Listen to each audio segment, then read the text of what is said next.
اللہ کے عذاب سے کہ میرا مال مجھے بچا لے گا. اس لیے اللہ تبارک و تعالیٰ نے مالداروں کا ذکر کیا ہے کہ جب ہم مالداروں کو عذاب بھیجیں گے تو غریب بیچارے کہاں ہیں, وہ بھی اسی میں آئیں گے. اذا هم يجرون, تو وہ اچانک سے چلا اٹھیں گے. لا تجأروا اليوم, غریب ہونے کا مطلب یہ کہ جو نافرمان بھی ہوگا. کہ لا تجأروا اليوم, اللہ تبارک و تعالیٰ فرماتے آج چیخو چلاؤ نہیں. انکم منا لا تنصرون, بے شک تمہارے لیے ہماری طرف سے کوئی مدد آنے والی نہیں ہے. اس وقت مدد کا دروازہ بند ہو چکا ہوگا.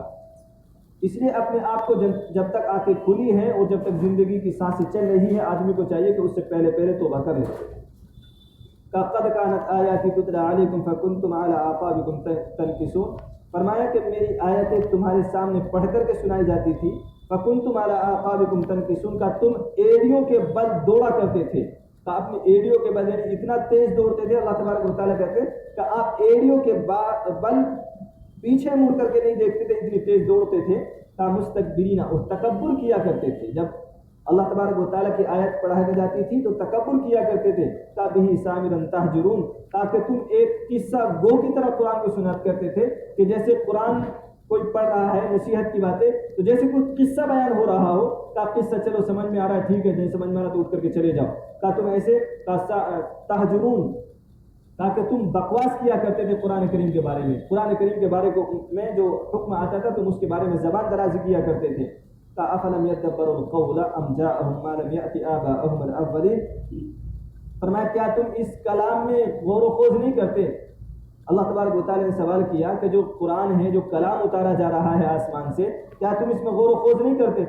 یا ان کے پاس وہ چیز آئی ہے جو ان کے باپ داداؤں کے پاس پہلے نہیں آئی تھی, کوئی اجنبی چیز آئی ہے. کہ پہلے بھی کتابیں نازل ہو چکی ہیں, ابھی بھی کتابیں نازل ہو رہی ہیں, اور پہلے بھی نبی آ چکے ہیں, ابھی بھی نبی ہیں. تو ایسی تو کوئی الگ سی چیز بھیجی نہیں اللہ تبارک و تعالیٰ نے جو ان کو ایک دم سے اوپری لگ رہی. ام لم یعرفوا, یا یہ کہ ام لم یعرفوا رسولہم, کیا یہ اپنے رسولوں کو پہچانتے نہیں؟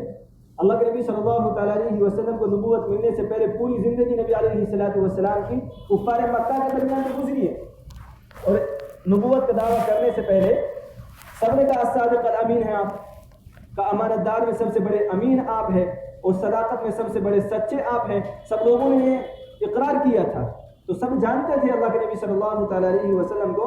تو فرمایا ام لم یعرفوا رسولہم, یا اپنے رسولوں کو جانتے نہیں ہو.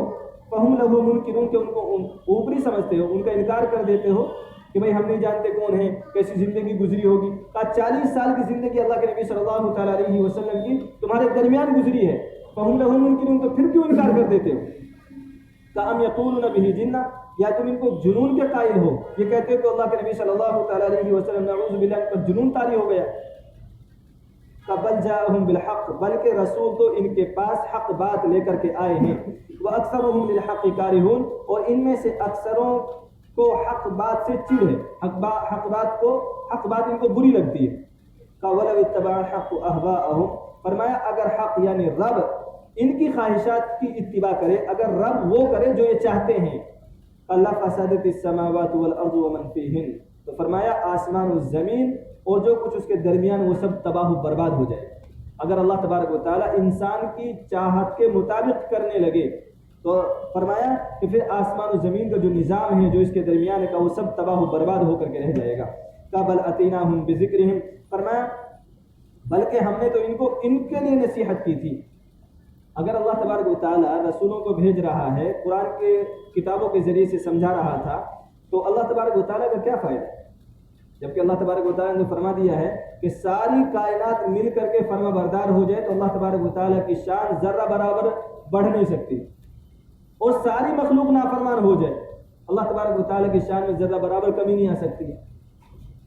تو پھر اللہ تبارک و تعالیٰ رسولوں کو بھی بھیج رہا ہے, کتابیں بھی بھیج رہا ہے, پھر کیوں؟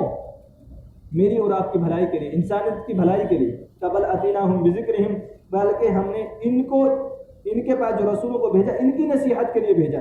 فہم عن ذکرہم معرضون, تاکہ یہ تو اپنی ہی نصیحت سے بھاگ رہے ہیں, اپنی ہی نصیحت کو قبول نہیں کر رہے, کہ اپنی بھلائی کے کام کو چھوڑ کر کے دور بھاگ رہے ہیں. کہ ام تسألہم خرجا فخراج ربک خیر, اللہ تبارک و تعالیٰ نے سوال اٹھایا کہ اب ان کے جو مان نہیں رہے ہیں, نہ ماننے کی وجہ ہے کہ یہ تو نہیں کہ میرا نبی ان سے کچھ روزی مانگ رہا ہو.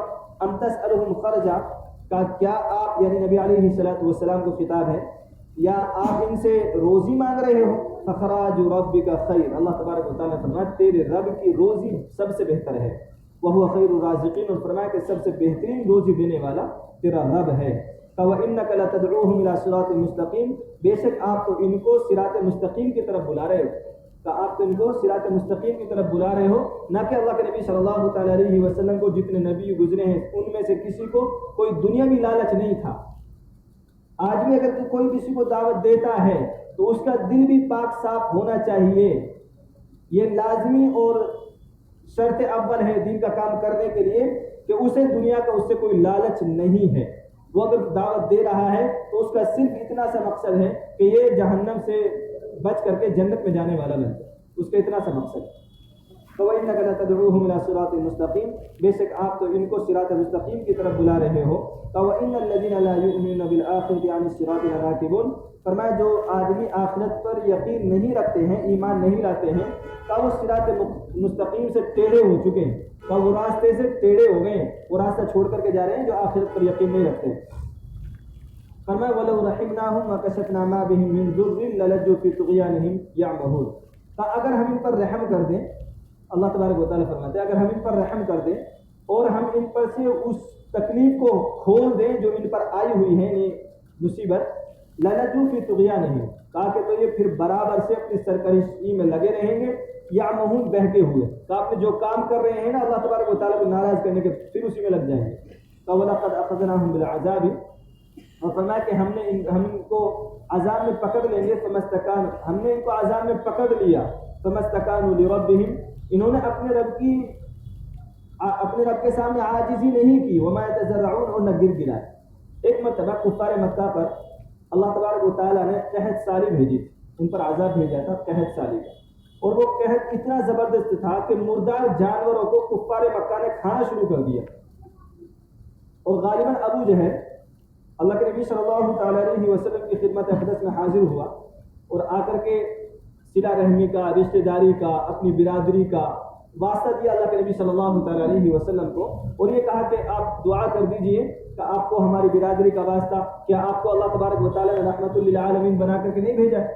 اللہ کے نبی صلی اللہ تعالیٰ علیہ وسلم نے فرمایا کہ ہاں رحمت للعالمین بنا کر کے بھیجا، تو پھر ہماری مصیبت کے لیے دعا کر دیجئے کہ ہماری مصیبت دور ہو جائے، یہ قحط ختم ہو جائے۔ اللہ کے نبی صلی اللہ تعالیٰ علیہ وسلم نے ہاتھ اٹھائے اور دعا کر دی، وہ قحط فوراً سے ختم ہو گئے۔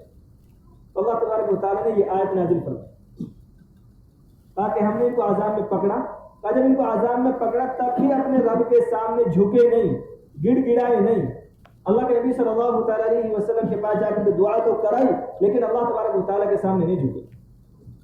فَحَتَّى إِذَا فَتَحْنَا عَلَيْهِمْ بَابًا ذَا عَذَابٍ شَدِيدٍ إِذَا هُمْ فِيهِ مُبْلِسُونَ، یہاں تک کہ ہم نے ان پر سخت عذاب کا دروازہ کھول دیا، إِذَا هُمْ فِيهِ مُبْلِسُونَ، پھر وہ اس میں حیرت زدہ ہو کر کے رہ جائے۔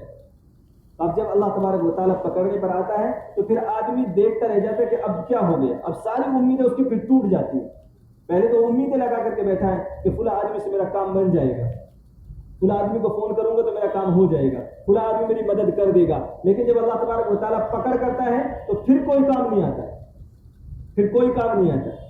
تو اس لیے جب تک اللہ تبارک و تعالیٰ نے ہمارے حالات کو سازگار بنا کر کے رکھا ہے، جب تک اللہ تبارک و تعالیٰ نے زندگی دی ہے، اللہ تبارک و تعالیٰ کو راضی کرنے کی کوشش کریں۔ اللہ تبارک و تعالیٰ مجھے آپ کو عمل کرنا آسان فرمائے۔